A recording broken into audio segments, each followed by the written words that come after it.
Selamat malam semuanya. Podcast kita lanjutkan. Materi kita malam hari ini mengenai segmen sama pasar target.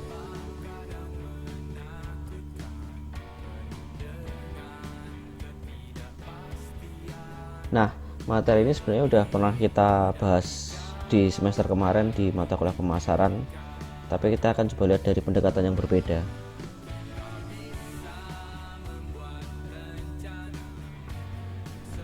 Kita mulai dari pemasaran massal dulu. Pemasaran massal ya tujuannya ya menarik sebanyak mungkin orang supaya membeli barang kita, menjangkau sebanyak mungkin orang. Ini adalah gagasan dari yang disebut dengan pemasaran massal. Contohnya Coca-Cola.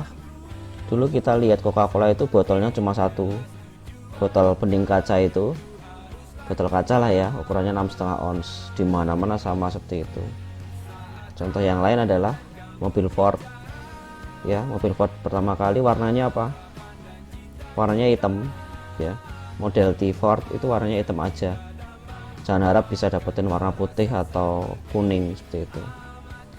Mengapa massal ya? Karena semuanya itu menghasilkan cost yang paling rendah, harga yang murah, kemudian bisa meningkatin margin keuntungan yang lebih tinggi juga.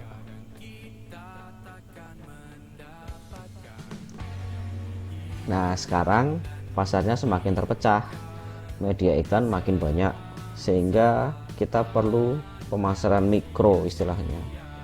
Pemasaran massal mulai ditinggalin sama pasar. Pemasaran mikro contohnya ada segmen ya, kemudian ceruk ya, niche atau wilayah lokal, kemudian ada lagi pemasaran perorangan atau individu. Kita mulai dari pemasaran segmen.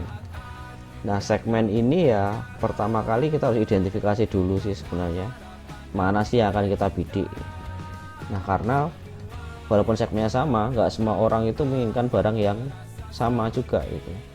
Delta Airlines kita tahu itu dia penerbangan murah ya, dia nawarin tempat duduk sama minuman ringan sama penumpang kelas ekonomi, tapi bayar kayak gitu.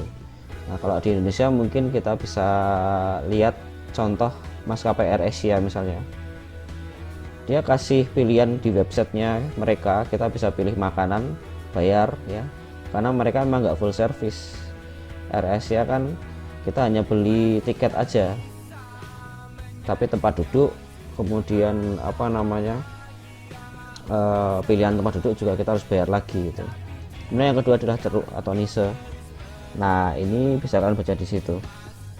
Ini sangat spesifik kalau ceruk itu. Misalnya pasar obat anti mabuk Antimo ya, itu dia hanya fokus di ceruknya yaitu tablet anti mabuk. Mungkin kita nggak punya bayangan lain sih tablet anti mabuk apa selain Antimo. Nah, contoh lain yang pernah kita lihat yaitu di dunia film ya. Kalian mungkin akrab sama Urban Legend nggak? Nah, Urban Legend itu bisa kalian baca di situ ya. Misalnya kalau di Indonesia banyak sekali Urban Legend. Yang paling serem apa? Coba nanti kalian tulis di kolom komentar sih. Urban Legend Indonesia yang paling serem apa? Urban Legend itu cerita-cerita horor, cerita misteri yang beredar di masyarakat. Ini coba diangkat sama Dan Myrick ya, dia bikin film Blair Witch Project ya, 8 hari di hutan Maryland, karena basicnya dari urban legend ada penyihir yang tinggal di dalam hutan itu. Nah, Dan Myrick ini dia beralih dari pemasaran massal ke pemasaran yang ceruk tadi. Nah, dia sukses besar, 250 juta dolar dia dapetin. Filmnya sengaja dibuat kayak rekaman amatiran, jadi kayak dokumenter pakai sudut pandang orang pertama kayak gitu.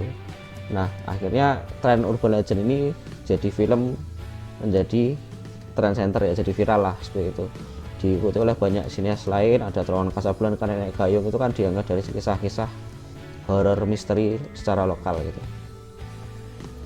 Nah, kemudian pemasaran wilayah lokal ini tren yang sedang tumbuh yaitu pemasaran akar rumput. Intinya adalah ya secara pribadi saya mungkin dekat dengan pelanggan. Contoh paling gampang Baskin Robbins. Nah, Baskin Robbins ini dia menggunakan pemasaran ini gitu, pemasaran wilayah lokal. Ini toko yang jual es krim ya. Nah, prakteknya mereka menghentikan iklan TV nasional ya, kemudian mereka fokusnya ke pemasaran 3 mil. Jadi dia hanya promosi lokal. Tokonya diwarnai cerah, melatih kembali karyawan. Jadi kalau misalnya buka misalnya di daerah Sonosewu gitu misalnya ya, dia akan fokus di Sonosewu aja untuk pemasarannya. Pemasaran perorangan yang terakhir. Ini custom. Jadi ini dikustomisasi supaya orang-orang itu bisa milih barangnya sendiri secara custom gitu. Misalnya sepeda namanya Jackrabbit ya. Jadi ini ada pasar utama ya, sepeda custom untuk generasi orang-orang tua yang kaya atau baby boomers. Nah, mereka bisa beli sepeda, pilih bahannya apa dengan harga yang sangat tinggi tentunya. Mereka menjual guru ya, sepeda dari titanium. Kemudian kalau kita mau beli sepeda ini, kita bisa konsultasi ke mereka kayak gitu. Nah, diskusi kelas tren food and beverage industry ini tugas di podcast selanjutnya. Nanti akan kita lanjutkan di podcast selanjutnya ya, karena belum ada kejelasan sih antara kita mau lanjut kuliah secara offline atau online. Nanti tunggu pengumuman selanjutnya. Nah, nanti di podcast selanjutnya akan kita bahas mengenai Blue Bottle Coffee, Luckin Coffee sama Starbucks. Oke, see you di podcast selanjutnya.